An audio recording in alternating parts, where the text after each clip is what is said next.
Operation સિંદૂર અંતર્ગત ભારતે પાકિસ્તાન પર કરેલા હવાઈ હુમલા બાદ ગુજરાતમાં હાઈ એલર્ટ જાહેર કરવામાં આવ્યું છે.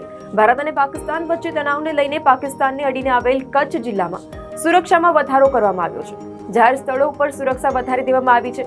તો પ્રાપ્ત માહિતી અનુસાર ભુજમાં એરપોર્ટ, બસ સ્ટેન્ડ અને રેલવે સ્ટેશન તો સાથે મંદિરોમાં પણ સુરક્ષા વધારવામાં આવી છે. વાઇટલ ઇન્સ્ટોલેશનની સુરક્ષામાં વધારો કરાયો છે. પાકિસ્તાન પર એર સ્ટ્રાઇક પછી કેન્દ્રીય ગૃહમંત્રીએ 10 સરહદી રાજ્યોના મુખ્યમંત્રીઓ અને મુખ્ય સચિવોની સાથે સતર્કતા અંગે બેઠક યોજી. વિડીયો કોન્ફરન્સિંગ દ્વારા યોજાયેલી આ બેઠકમાં ગુજરાત સહિત 10 રાજ્યોના સીએમને અમિત શાહે સતર્ક રહેવા માટે અને હોસ્પિટલો, ફાયર બ્રિગેડ જેવી જે તમામ આવશ્યક સેવાઓ છે આ સેવાઓના પુરવઠામાં કોઈપણ પ્રકારની અવરોધ ન આવવા દેવા માટે સૂચના આપવામાં આવી.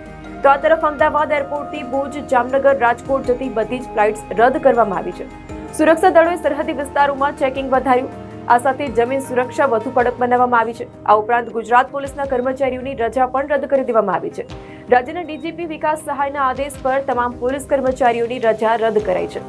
દરેકને તાત્કાલિક ફરજ પર હાજર થવા માટે કહેવામાં આવ્યું છે. તો આ સાથે ગુજરાતના તમામ જિલ્લાઓમાં પણ નાગરિકો માટે સુરક્ષામાં વધારો કરી દેવામાં આવ્યો છે.